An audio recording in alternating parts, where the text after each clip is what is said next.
that the majority on this committee is eager to continue enabling this administration's repressive agenda. President Trump's attack on civil liberties and academic freedom are well documented. While Republicans continue their charade, new information about the Trump administration's policy of ideological deportations is coming to light. Emanuel Ness, the chair of your political science department, said he supports, quote, resistance by any means necessary, which includes violence. How can you say those statements that you support your Jewish students? Shut up and get out of here. Gentleman will suspend. Gentleman will suspend. Get out of here, you loser. Come on. By the way, to be clear, I hold you all responsible for this. It is the attitude that you have allowed on your college campuses that make people think that this is okay. We're back, and what you just saw there, that wasn't just another hearing. That was a breaking point. We just watched Ilhan Omar stand there and lecture about civil liberties while completely ignoring what's actually happening on these campuses right now. And for a second, it felt like the same script all over again. Same talking points, same deflection.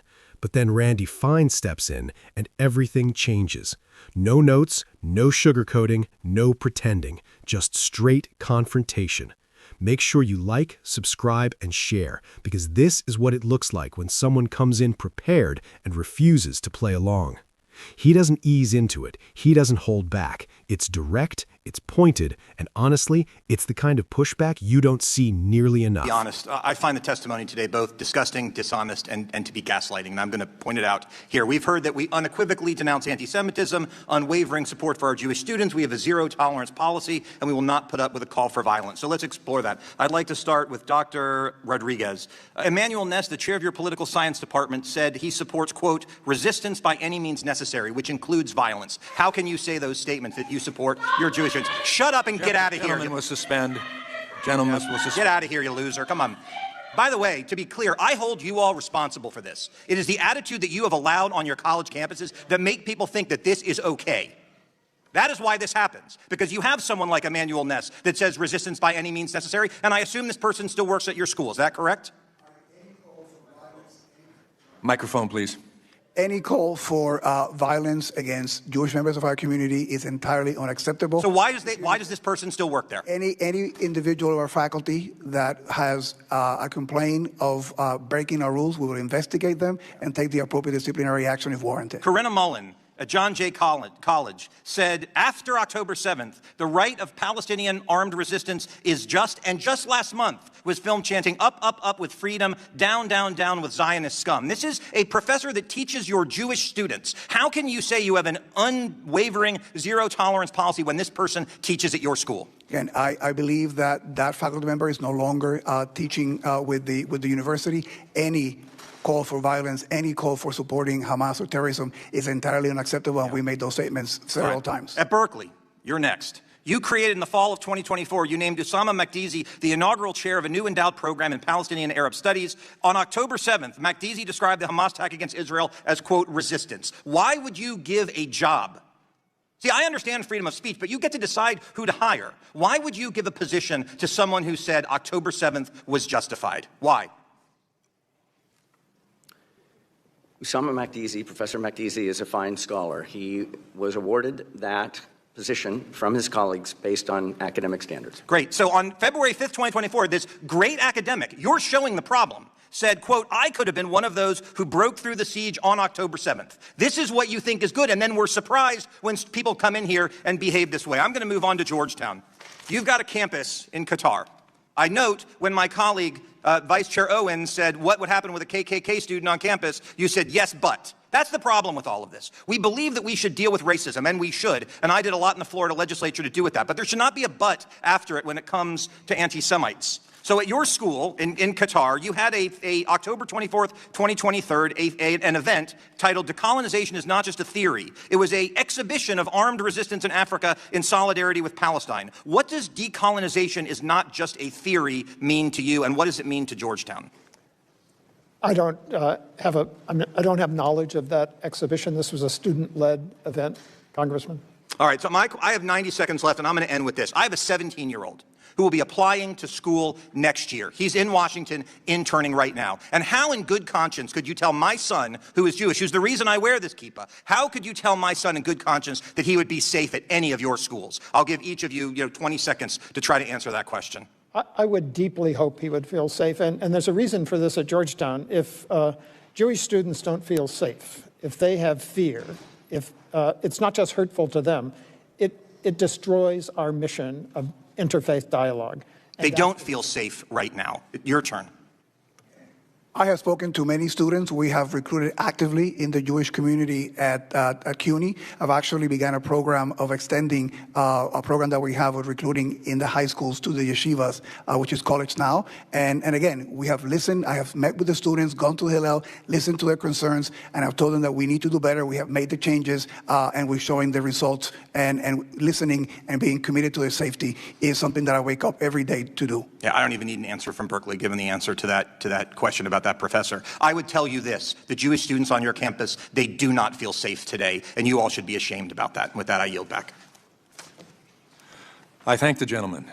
Thank you. This has been hard to sit through. And for all the Jews that are out there, I want to apologize to you because it's been tough for me listening to a lot of the repulsive and repugnant commentary that's been made both in those asking questions and those answering them. But God puts us where he wants us to be.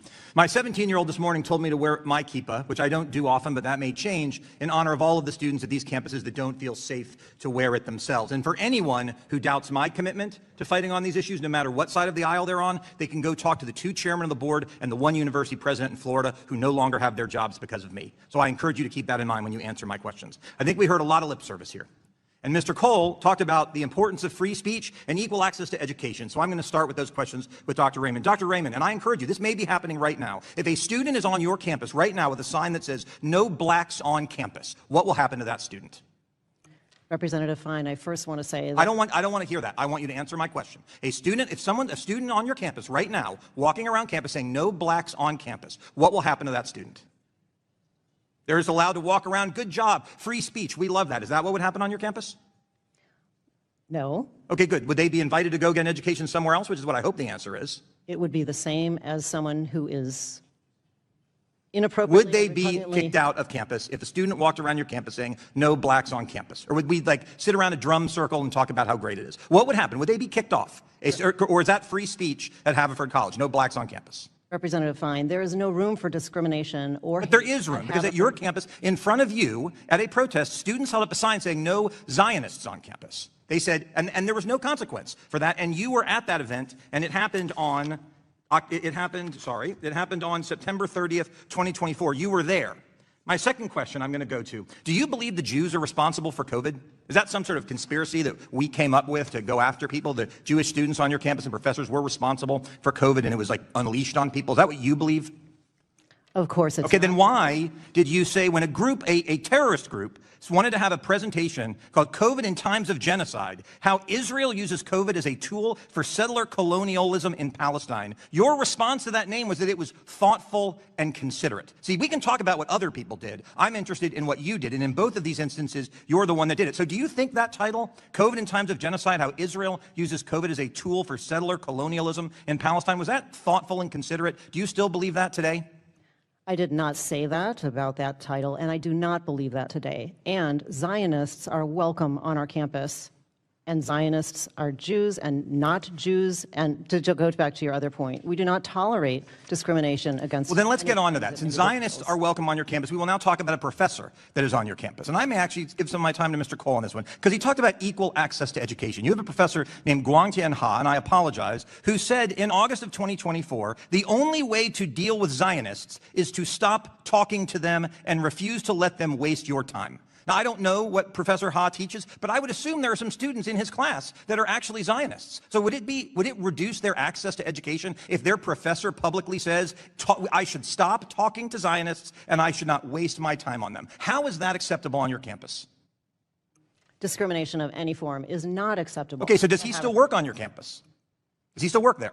Yes, he does. He does. And he also said something that said, the state of Israel must be dismantled and society denazified. Zionism is Nazism, is fascism. Zionisms are racists. And that's okay. And you can continue to work on your campus when you make those statements. That's okay. Keep the job. Those statements are repugnant, and I do not defend those statements. But you do, because here's the last one I'm going to do. You had a graduate student, let's see if I can find it here. You had a graduate student who, before he was hired, made a statement. Can I find it here? The problem with your place is there's so many. October 7th, 2023, you had a visiting assistant professor write, October 7th was a beautiful sight to wake up to this morning, end quote. And after this person made this statement, your school offered them another position in June of 2024. Why would you hire someone who says that October 7th was a beautiful sight to wake up to? Why would you hire that person?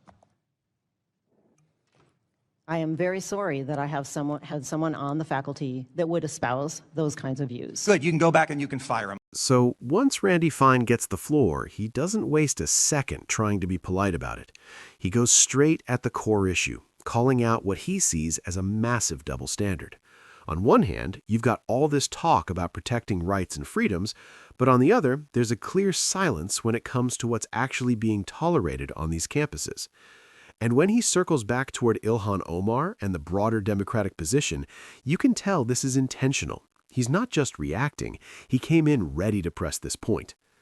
There's a moment where the tone really shifts, because instead of getting a clear acknowledgement, it starts to feel like deflection again, and that's when he leans in even harder.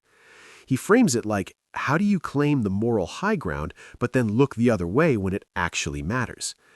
And the thing is, he never loses control of the room. No shouting, no rambling, just steady, pointed arguments, one after another. Meanwhile, Democrats try to hold their position, but it starts to feel like they're on the defensive because the more he talks, the harder it is to ignore what he's pointing at.